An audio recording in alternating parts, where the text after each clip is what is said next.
Mga kaibigan, sa video na ito ay i-analyze natin ang talakayan namin ni Milo Mast sa SLTV channel. Panoorin po natin ang video, mga kaibigan. Kapatid na Milo, sige, go ahead. Medyo mag-move forward ako sa 1,000 years tsaka sa Great Tribulation. Oo. So, June, so clarification, hindi pa ba tapos ang Great Tribulation? Clarification nangyayari. lang. Nangyayari. Magaganap na. Okay. So, pagkatapos ng Great Tribulation, anong mangyayari? Dadating ang wakas. Tapos, darating ba yung tinatawag na yung mawawala na yung mga lumang lupa at bababa ang New Jerusalem? Okay, napakalawak niyan, kaibigan. Ito, bibigyan kita ng lang talagang overview. Ngayon, alam ko yung sinasabi ko, kailangan ko lang i-point out yung sige, tanong ko. magtanong ka na, direkta sagot ako. Magtanong ka, direkta sagot ako. Ayun na nga. So hindi pa dumarating ang New Jerusalem. Ulitin mo yung tanong mo, kaibigan. Dumating na ba ang New Jerusalem o hindi pa? Ang New Jerusalem, sa langit. Yan ang ating ina. Sa langit. Pero paano dadating dito ang New Jerusalem? Hindi po. Sa langit siya. Ba't ihintayin mo dadating? Dadating ang New Jerusalem pag ang tao ay pumanhik sa ikalawang langit. Dadating sa kanya yung New Jerusalem, kaibigan. Pero kung sabihin niyo yung New Jerusalem, bababa dito sa lupa. Corruptible tong lupa na ito, kaibigan. Kaya hindi po pwede yung New Jerusalem sa lupa. Sige, tanong. So, ayun, maliwanag yung kwan niya, no? Maliwanag yung kanyang sinasabi. Bahala na lang. Sabi nga niya, bahala ang mga taong bayan kung tama yung sinasabi niya o hindi, no? Kaya nga. Kasi, sabi ko nga sa inyo dito, kaibigan, etong channel mo, dahil nauna ka na nag-open ng channel mo, ako'y mahirap lang. Matanda na pati ako. Maaaring wala nang maniniwala sa akin, kundi baka sabihin na lang nila ganito, di ba? Ngayon, itong mga sinasabi ko na to, hindi pa nag-iinip. Claim ko dyan talaga na meron talagang nag-open sa akin yung mga bagay na yan kasi hindi ko naman narinig sa tao yan. Wala.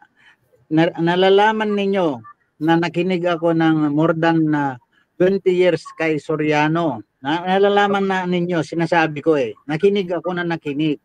Ngayon, pinaniwalaan ko talaga todong paniwala ko doon. Believe na believe ako.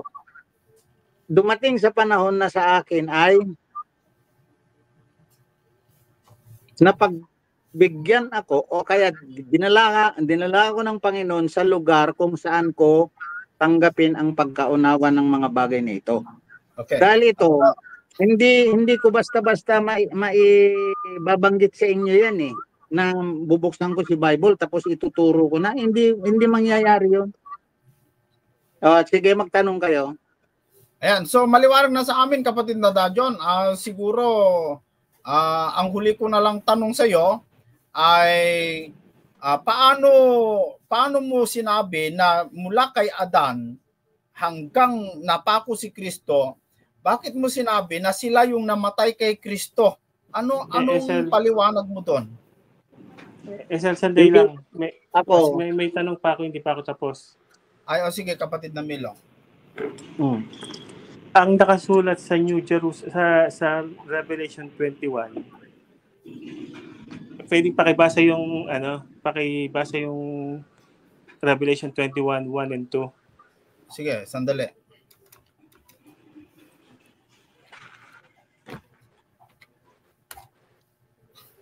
Ayan. Sabi dito, at nakita ko ang isang bagong langit at ang isang bagong lupa, sapagkat ang unang langit at ang unang lupa ay naparam at ang dagat ay wala na. At nakita ko ang bayang banal na bagong Jerusalem na nananaog mula sa langit buhat sa Diyos, na nahahandang gaya ng isang babaeng kasintahan na nagagaya kang talaga sa kanyang asawa. So ang tanong ko, nangyari na ba yan? Kaibigan, yan ang sinabi ko kanina na malawak yung tanong mo. Kaya nga, sagutin mo. Ngayon, sabi ko, nag-react ka, o tanungin mo ulit at sasagutin kita ng direktang sagot. O yan, anong tanong mo ngayon dyan, kaibigan? Nangyari na ba yan? Hindi pa. Eto, kaibigan. Basahin mo yung nakasulat. Nakita ko bumaba. Nakita din niya nangyari na nga eh. Parang yung pinag-uusapan natin nung nakaraan na sinabi mo, naghari, past tense. Ayan, nakita yan. Sinulat ni Juan, past tense din yan. Nakita ni Juan bumaba. Bigyan kita ng may share ko ito just to analyze kung merong tama sa sinasabi ko ha. Si Juan, ganito yan. Etong sinasabi ni Juan na sinasabi niya, parang ako, nanonood ako ng sine. Napapanood ko yung nangyari. So nakikita ko yung sine. Diba? Oh. Nakikita ko yung sine. O baliktarin natin ikaw. Nakita ko, nanood ka ng sine, nakita mo, ito pangyayari, 1 and 2, nakita mo nga lahat doon sa sine. Ano siya? Nakita mo nangyari na ba yung sine o talagang hindi pa? Ikaw talaga, Ayan, ikaw talaga. Ikaw talaga, mapahalata ka, kaibigan. Pinatunayan mo yung nakaraang pinag-usapan natin na... Hindi nga, eto kako, ang stand ko dito is kailangan ng pangunawa ng bumabasa o ng nakikinig. Ngayon, kung wala na lang unawa yung bumabasa at nakikinig, wala na lang silang unawa, kung ano na lang direction, siya na yon. Maliban lang kung may magpapaliwanag. Sandali, okay. kapatid na... Pwede bang ako paliwanag ko yung sinasabi mo na nakaraan? Ang sabi ko nung nakaraan, yung pwedeng pakibalik yung talata doon nakaraan. Wag natin dito na lang tayo. Hindi. Pwede ba? Dito na lang tayo. Kasi iiwanan ko na lang yung mga bagay na yan kasi ulit-ulit na tayo sa nangyari sa hindi pa nangyari. Hindi. Stand ko na yun. Sandali, kapatid na Dajon. Ang pinag-uusapan natin 1,000 year, no? Ang pinapalabas ni kapatid na Milo, ito nakalagay naman sa screen, ano? Itong chapter 20 verse 4 ng Apokalipsis, ayon dito sa last part, sabi dito, at nagsipagharing kasama ni Kristo sa loob ng 1,000 taon. Ayon sa iyo, dahil sa kanyang pagkasulat ay naganap na ito. Dahil ganyan ang pagkasulat. Hindi mo tinatanggap na ito ay hindi pa nangyari. Nangyari na. So ngayon, nangyari sa iyo ito. Punta tayo doon po sa Revelation chapter 21 sa verse 1. Parang ganun din ang pagkasabi, kapatid. Ano? Sabi ni Juan, nakita ko. So parehas doon po sa Revelation chapter 20, kung ilagay natin, hindi lang kasi natin mapagsama, sa umpisa sabi, at nakakita ako ng luklukan. So nakakita, no? Sa 21, ganun din. At nakita ko ang isang bagong langit at ang isang bagong lupa, sapagkat ang unang langit at ang unang lupa ay naparang at ang dagat ay wala na. So dahil ganun ang pagkasabi, ibig bang sabihin tapos na yan? Nakita mo, ang sinasabi ko nga sa inyo, nasa unawa ng tao kasi ibinigay ko na nga ng example. Yung mga nakasulat na yan ay inihambing ko iyan sa isang pelikula na napapanood ni Juan. Ayan, so maliwanag sa amin yan, kapatid. Maliwanag sa amin yan. Maliwanag sa amin. Pero pinaglalaban-laban mo yung unawa mo. Pinaglalaban-laban mo. Bahala ka sa unawa mo kasi ang unawa ko matuwid. Tama yun sa akin. Matuwid para sa'yo. Pero yan.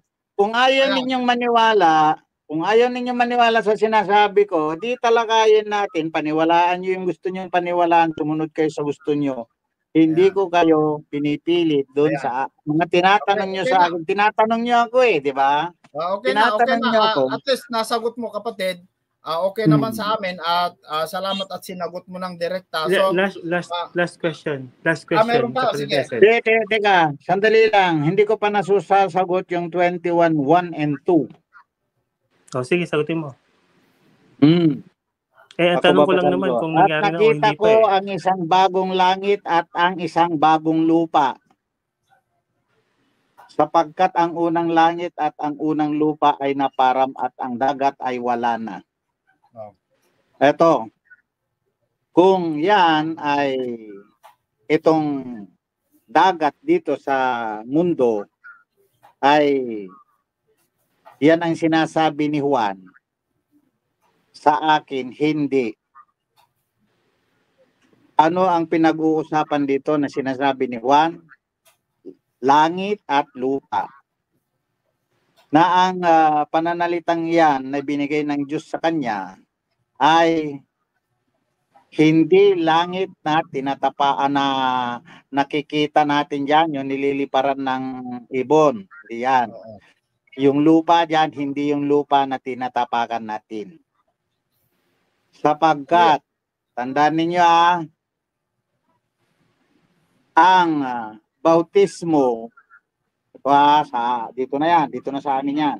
Dito na sa akin. Alam mo, nasagot mo na naman yung tanong Nasagot mo na yung tanong, tama na yun. Teka, nasagot ko hindi na. pa. Hindi ko na ipapaliwanag. Hindi na. Sige, next time na lang. Basta tiyang langit at lupa na yan ay hindi ang tinatapakan natin. Sapagkat mayroong nilikha ang Diyos na pinangalan ng langit, mayroong nilikha din na pinangalan ng lupa. Okay na yan, okay na. Ito yung nakita niya, ang ginagamit, ito, ililiwanagin ko. Alam mo, masyadong... Mayroong lupa na tinatapakan natin, mayroong langit na nililiparan ng ibon. Ngayon, mayroong nilikha ng Diyos na lupa na hindi itong tinatapakan. Pinangalanan lang niyang lupa. Mayroon din nilikha ang Diyos na langit na hindi naman yang nililiparan ng ibon. Pinangalanan alam namin yan, pero tama na. Maliwanag tama na, alam namin yan. Maliwanag na ikaw, kapatid na Milo, meron ka bang tanong? Meron ako. Meron pa akong isang huling tanong sa Revelation. Kasi importante ito. Sa Revelation 1, sinabi ni Juan. Sige, ilagay natin, ano? Sige. Revelation chapter 1. Chapter 1. So verse 1, no? Yeah. Pakibasa. Ang apokalipsis ni Jesucristo na ibinigay ng Diyos sa kanya upang ipahayag sa kanyang mga alipin. Sa makatuwid ay ang mga bagay na nararapat mangyaring madali. At kanyang... sige. Tama na muna. So, yang bang nararapat na mangyaring madali, yan yung lahat ng Revelation chapter 1 to 24, 22. Tanong mo ba sa akin yan? Tanong ko sa yan. Kaibigan, gagamitin na natin yung Apokalipsis 24 at saka 21, 1 and 2 mo. Meron hindi nangyari at may nangyari doon. Ono ka? Hindi, sa 21, binasa mo yung 1, Revelation 1. Revelation lang ang tinitingnan mong salita ngayon hindi, dito. Teka. Ang Revelation 1, ang sinasabi diyan, ibinigay kay Juan, yung pinakita kay Juan, yung mangyayari. Lahat ng sinulat ni Juan diyan sa Revelation, mangyayari pa lang. Mali ba yun o hindi? Mali. Kasi yung lahat mangyayari ka mo, may tuldok yan, kung kailan yung nakalagay sa chapter 1, baka nga tutuldukan din. Sa chapter 1 din yan. Pero pag sa ibang chapters, kasi ibang aklat na yung chapter niyan hindi naman yung nobela, kaibigan. Bawat kwento dyan, may tutuldukan siya, di ba? Pagdating sa ibang lugar, tutuldukan na naman, di ba? Oh. Ngayon, pagdating dun sa Apokalipsis 20, ibang kwento na yon. Yun ay, sabi ko, nangyari na. Pagdating naman sa 21, natuldukan naman yung 20, 21 na naman tayo, yan ay mangyayari pa lang. Oh, ginamit mo naman tong chapter 1, i-apply mo hanggang 22. Mali, di ba? Okay. Sige, tapos na ako. Okay. Wala talaga. Talagang ganon. Sana nga lang maunawaan kayo mga nakikinig, kapatid na Dajon, kasi mahirap maunawaan yung ano mo. Sorry. Na. Sorry, kaibigan. Ayan, sabi ko na nga sa'yo. Ito na lang ang huli kong tanong sa'yo ay ito. Sinasabi mo, balikan ko lang yung tanong ko kanina, iwanan ko sana pero naitanong ko bakit mo sinabi na mula kay Adan hanggang sa pagkapako ni Kristo ay sinabi mong sila yung namatay kay Kristo? Ano ba yung gusto mong palabasin na sila ay namatay kay Kristo? Nakasulat sa Biblia eh. Pakibasa. Nakasulat sa Biblia. Pakibasa nga. Paulit-ulit tayo. Sige, ilagay mo doon sa Thessalonica 4.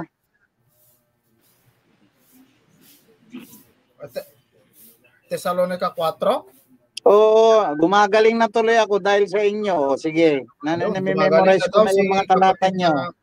Sandali lang at i-like ko lang kasi hindi ko na makita, no? Gumagaling na daw si kapatid na Dajon, mga kababayan, kasi gumagaling na ako. Salamat sa Diyos. Ayan. 1 Thessalonians chapter 4 sa verse 16. 16 ba, kapatid? Yan ang nakalagay. So ito yung batayan mo na yung yung mula kay Adan hanggang sa namatay ang Panginoong Jesucristo, ito yung batayan mo na sila yung namatay kay Kristo?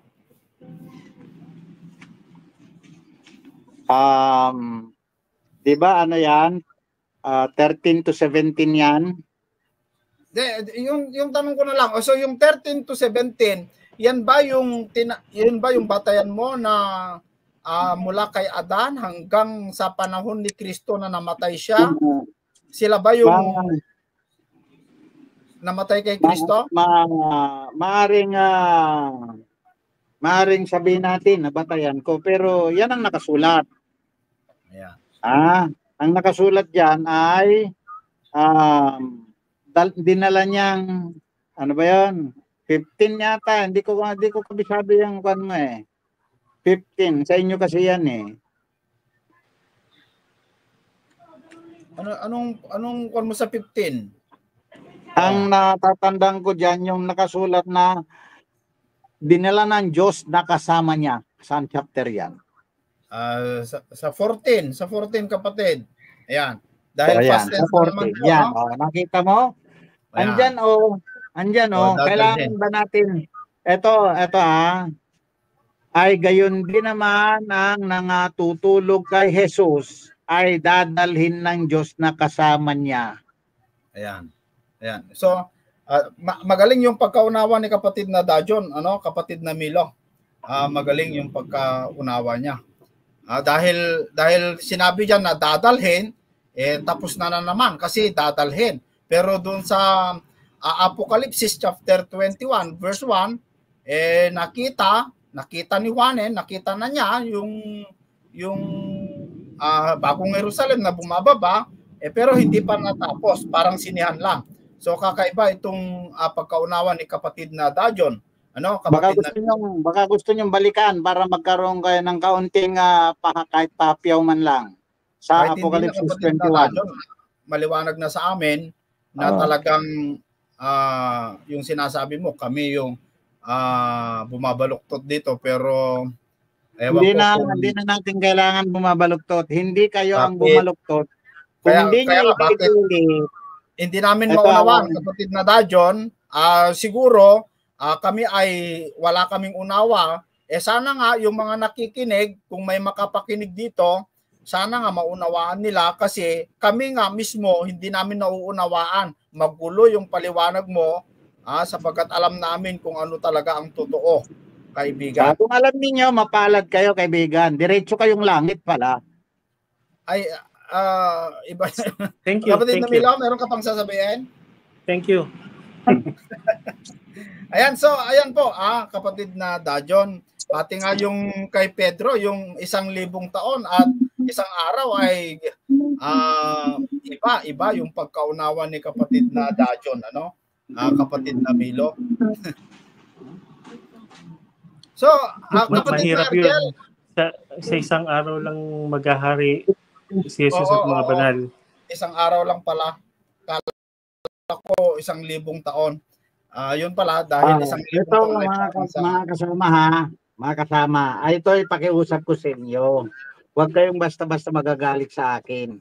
Bakit? Hindi kami nagagalit, Hindi ako nagnais na mangaral.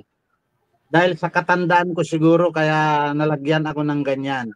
Bakit? Magulo kamo. Sabi na ng buong daigdig na magulo ang aking sinasabi. Ang sabi ko, ang may sasagot ko lang mga kaibigan, magulo sa inyo. Ang sabi ko naman, buong daigdig. Kahit sabihin na magulo ako, no problem. Bakit? Biyaya ng Diyos sa akin yan, kaibigan. Kapatid na Dajon, matanong ko lang ito, nasa iyo kung sagutin mo o hindi. Meron ka bang lokal o iglesia na hinahawakan? Kaibigan, matagal ko nang sinabi yan, 2023 pa lang noon, 2023. Pero hindi ko pa narinig. At inilalagay ko sa aking channel, pati yung name ng aking church, Church of God, thus Born Again Christians. Yan ang aking religion. Church of God din siya, pero Born Again Christians. So, ang tanong ko kapatid, kung meron kang lokal na hinahawakan o... Wala pa akong ano ngayon. Nag-start ako nag-vlog dyan sa Tugigaraw. Wala pa ngayon kasi nga. Hindi sa vlog kapatid, hindi sa vlog. Ang tanong ko, kung meron kang hawak na church. Di ba? Kami nga, mahigit kaming 40 na founders nito. Di ba yan yung church namin? Ano ba yung hahawakan ko naman? Yun yung iglesia namin. So marami kayong founder dyan sa church nyo, 40, yung Church of God. Yan ang tinatawag ko ng mga co-founders ko, yung 40, nabuo yan sa pamamagitan ng 40 katao. So saan banda yan kapatid? Dito sa Tugigaraw at saka sa Ilocos o saan banda? Dito sa Manila ngayon, nandito ako sa Manila ngayon. So Manila at saka Tugigaraw, ganon. Taga Tugigaraw ako eh. So yan ang probinsya ko. Hindi, ang tanong ko lang kapatid, kung yung 40 na founder, maliban sa 40 na founder, kayong lahat na 40 may hinahawakan na church o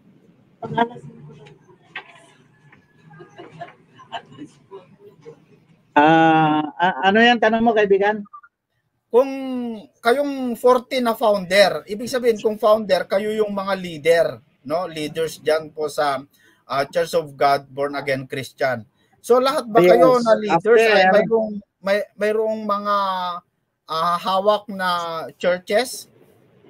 Wala pa. Ano ibig mong sabihin na founder kung wala kayong church? Mayroon registered kami sa SEC. Ang tanong ko kung kayo ay founder, ibig sabihin meron kayong itinayo. Yes, meron nga. May pangalan nga po. May SEC registration po kami. Okay, sige na. And ito for your information, kaibigan, take 1 yung aming name. Nung isubmit ko yan sa SEC, nung 2018, one time lang siya approved by the SEC. Hindi siya hindi siya nag-trying hard. Hindi siya katulad ng iba dyan na ilang trial tapos hindi ma-approve. Wala yun. Pag hindi in-approve ng one time, ay mali na yun. So yun po yung batayan, ano? So, katulad, ito, sabi ko nga sa'yo, meron tayong kilala dyan na 10 beses na hindi pa rin tumatama. Eh, binigay ba ng Diyos yun? Kung hindi naman pala tatama, hindi binigay ng Diyos yung mga ganung pangalan. So maliban sa 40 na founder sa grupo ninyo, kapatid, sa estimate mo, mga ilang kayong lahat, ilan po yung miyembro po ninyo? Hindi po kami nag-estimate. Hanggang sa dulo ng aming, hindi, ito at sinasagot kita. Ikaw muna kung may tanong ka pa. Sige, yun lang, sige. Hindi, kaibigan, hindi kami nag-estimate. Mula dun sa simula, hanggang sa ako nabautismuhan, hanggang sa nabautismuhan yung pang-40, hanggang sa lumagpas. May number kami. Hindi kami nag-estimate. May eksaktong bilang kami. So, ano yung eksaktong bilang nyo ngayon? Nasa 43 lang. So maliit, ano? Okay. Maliit. Hindi kami, kaibigan. Hindi ako bilang. So paano ako kung, kapatid na Dajon, paano kung walang makaunawa sa'yo tulad namin, hindi ka namin nauunawaan, paano kung kayo lang na 40, kayo lang ba maliligtas? Hindi ganoon, kaibigan. Kasi meron papanhik sa langit lahat, di ba? Meron matitira doon sa ikalawang langit na lilinisin. Papuputiin, lilinisin, tapos dadalisayin. Pero mayroon mga dadalin sa langit, pag hukom ni Kristo, tatapon na sa apoy kaagad. Ngayon, yung kayong maliligtas ka mo, hindi dito sinasabi, ngayon, may pag-asa kaming maligtas sapagkat nandyan sa amin yung 3 tatak, 3 susi ng kaligtasan. So kami, kung ngayon, kung hindi kami maniwala sa iyo at hindi mo kami mapaliwanag, nasa sa inyo. Sandali. Dahil hindi ka namin nauunawaan, dahil naguguluhan kami sa iyong paliwanag, kung hindi kami maniwala sa iyo, so hindi kami maliligtas. Malamang kung ganon ha. Pero etong mga binibiti yung mga wordings ngayon, kaibigan, ay para sa susunod na generation kung wala sa generation na ito. Anong ibig mong sabihin na susunod na generation?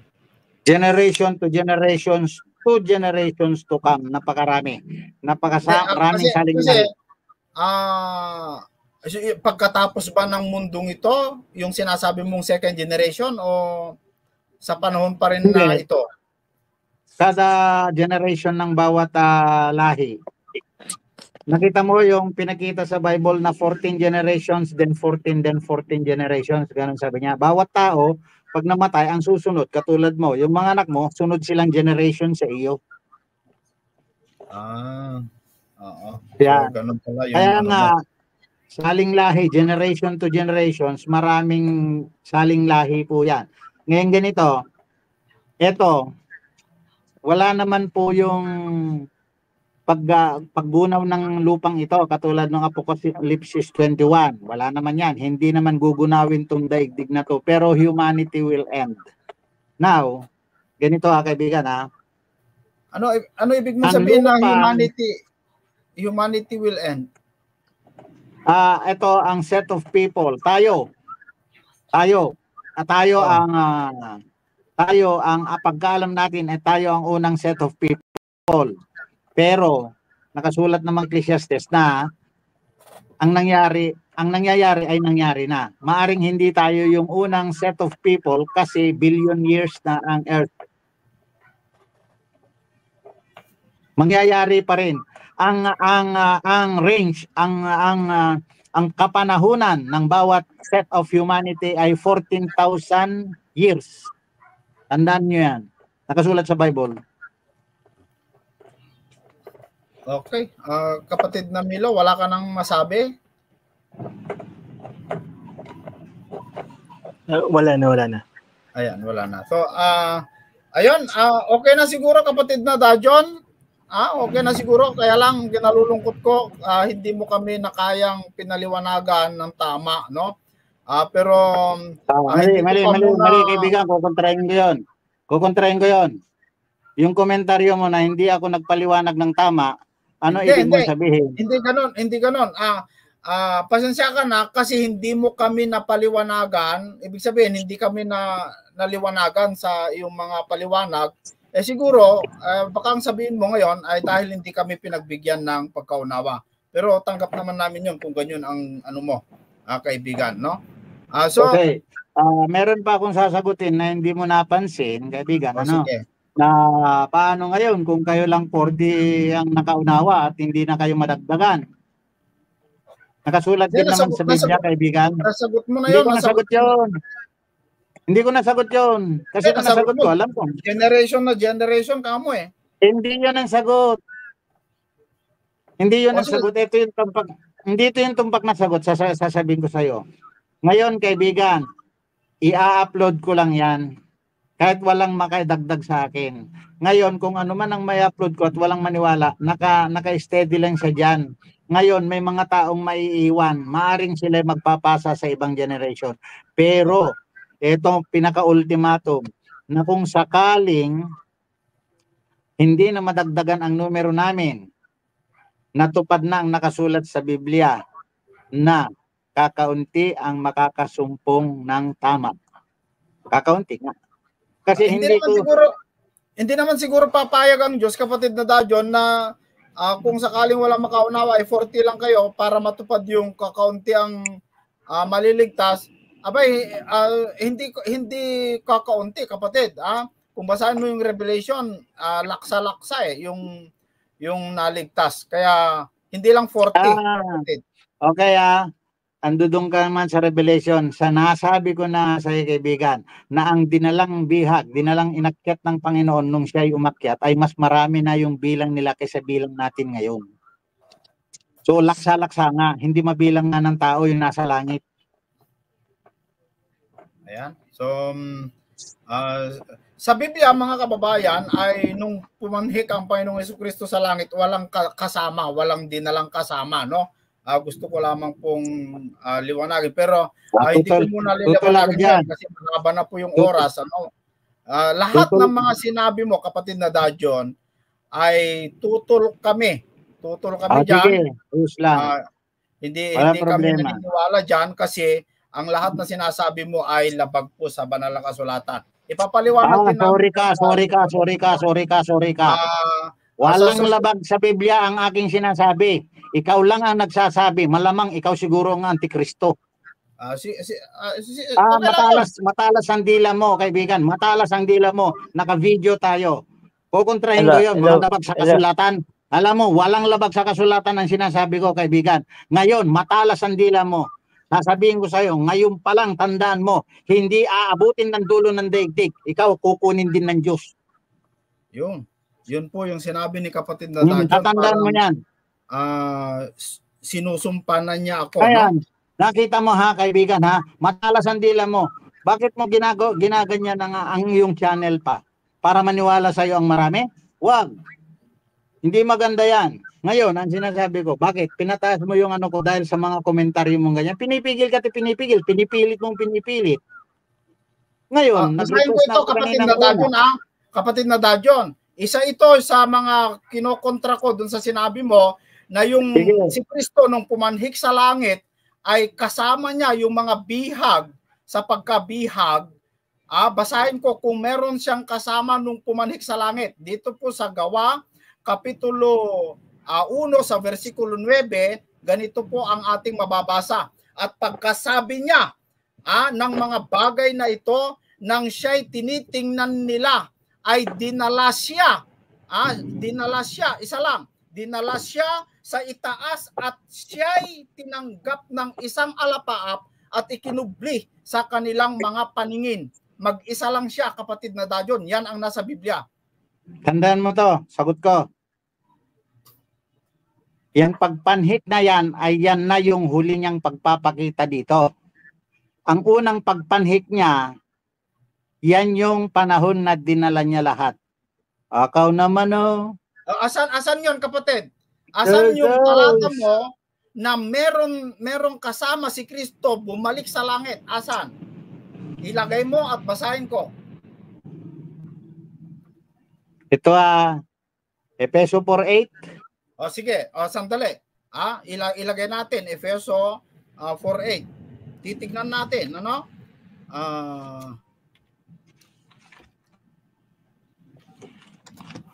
Ayan. O, baka gusto mo basahin o ako na? Ikaw na. Sige, basahin mo. Sabi ito, ay sinasabi niya nang umakyat siya ay dinala niyang bihag ang pagkabihag at nagbigay ng mga kaloob sa mga tao. Ayan ba yung patunay mo, kapatid? Hindi, Jesus naman.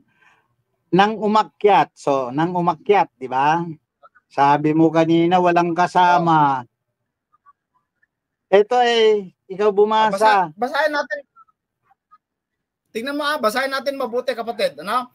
Kaya't sinabi niya, nang umakyat siya sa itaas, ay dinala niyang bihag ang pagkabihag at nagbigay ng mga kaloob sa mga tao. Ituloy natin sa 9. Ngayon ito, umakyat siya. Ano ito? Kundi siya'y bumabarin naman sa mga dakong kalaliman ng lupa. 10. Ang bumaba ay siya rin namang umakyat sa kaitaasan ng buong sangkalangitan upang kanyang mapuspos ang lahat ng mga bagay. Tingnan mo dito, kapatid. Yung bumaba, siya rin naman ang umakyat. Isa lang ay yung verse 8 na sinasabi mo, kaya't sinabi niya, nang umakyat siya sa itaas ay dinala niyang bihag ang pagkabihag. Alam mo, kapatid, kung ano yung kanilang pagkabihag, parang bigyan kita ng example, ano? Kapag meron pong nakabilanggo, para maiakyat yan sa korte, merong attorney o abogado, pupuntahan yung nakabilanggo. And then kukunin ng statement, and then yung pagkabihag niya, yung reason kung bakit siya nabihag, yun po yung daladala ni Kristo na umakyat para litisin doon sa itaas. Kapatid, hindi yung nakabilanggo. Mga kaibigan, hindi ko na sana puputulin ang video para isingit itong aking punto doon sa sinasabi niya, doon sa ginamit niya na example na pupunta daw yung abogado sa bilangguan, kukunin ang statement, pagkatapos yun ang lilitisin. Kayo po ang mag-isip, mga kababayan. Bakit dinadala yung bilanggo sa korte para litisin? So itong si SLTV, nakakabilib. Kung mahina-hina ang utak ng makikinig sa kanya, abay, maniniwala na lang po. Nakita mo yung sinasabi niya, yung kanyang ginamit na example, maling-mali na. Hindi yung statement po ang kukunin doon sa bilangguan, kundi yung tao dadalhin sa korte, ihaharap sa mga maglilitis upang siya litisin. Isa pa, ang Panginoon Jesucristo iniharap kay Poncio Pilato. Si Apostol Pablo humarap sa maraming mga paglilitis. Kaya itong si Esel, sinungaling, mga kaibigan.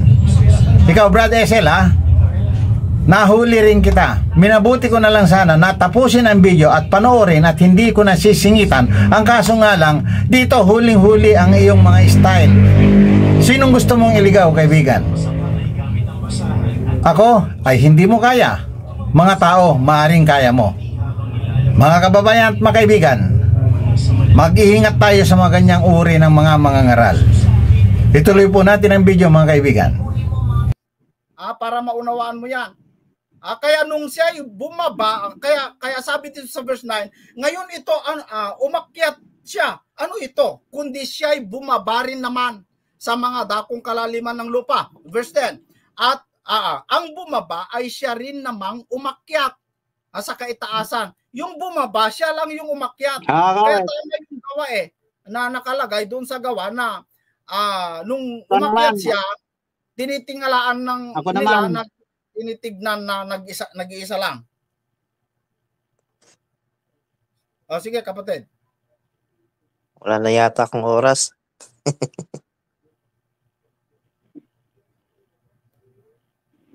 Ayan, wala na si kapatid na Dajon, no? Mga kaibigan, nawala po ako doon sa talakayan na yon, mga kaibigan, sapagkat na brown out dito sa aking lugar. Nawalan po ng kuryente, yung aking ginagamit na wifi ay nawalan ng power supply, so naputol na ang aking kikipag-usap o pagpapaliwanag doon sa bagay na dapat ko pang ipaliwanag. Baka ito po ay isipin na naman ni SLTV na ako ay tumakas na naman. Kasi yan ang term niyang ginagamit, tumakas. Hindi po tayo makakatakas, mga kababayan. Ngayon, dahil sa hindi ko po nasagot yung kanyang tinatanong tungkol dun sa umakyat ang ating Panginoon Jesucristo na dala niyang bihag ang pagkabihag, ipinipilit niya na mag-isa lang daw siya, sapagkat yun ang nakopya niyang itinuro ng kapatid o Brother Eli Soriano sa buong daigdig. Yan ang itinuro niya, buong buhay niya, na hanggang ngayon daw ay mag-isa ang Panginoong Jesucristo sa langit na walang dala. Mali po yun. Napakalaking kasinungalingan pong aral yan. Yan ang pinaninindigan ni SLTV, na kung sakali na itong video na ito ay mapanood ninyo o mapanood nino man, tandaan po ninyo, mali ang aral ni Soriano tungkol sa pagpanhik ng ating Panginoong Jesucristo na mag-isa lang daw siya. Anong silbi na pumanhik pa siya doon kung mag-isa lang naman pala, wala siyang gagawin? Yan po ang ipasok natin sa ating mga isip, mga kaibigan. Itong paraan ni SLTV ngayon na pagtuturo ng mga kinopyang aral ni Soriano, pati mga mali ay nakokopya na niya, ay kapahamakan po ng kanilang mga maaakay. Tandaan po ninyo, maipapahamak nila ang mga naaakay nila. Unang-una, mali ang bautismo na siya ay isang sangkap ng kaligtasan. Ang tamang bautismo, mga kababayan, isang sangkap yan ng kaligtasan. Kapag ang tao ay nabautismohan ng tamang bautismo, magkakaroon siya ng pag-asang makaakyat sa kaharian ng Diyos. Yan po ang ipinangako ng ating Panginoong Jesucristo, mga babayan. Inuulit ko po, ang MCGI po na nabautismohan ng bautismong lubog sa tubig, at ang SLTV na yan na bumabautismo ng bautismong lubog sa tubig, ay tungo sila sa kamatayan, mga kaibigan. Ngayon, kung mayroong tututol, handa po akong harapin sila at talakayin ang mga gusto nilang pag-usapan tungkol sa tamang bautismo at tungkol sa pagpunta nila sa impyerno. Hanggang dito lang muna tayo. Maraming salamat sa inyo at maraming salamat sa Panginoon. Amen.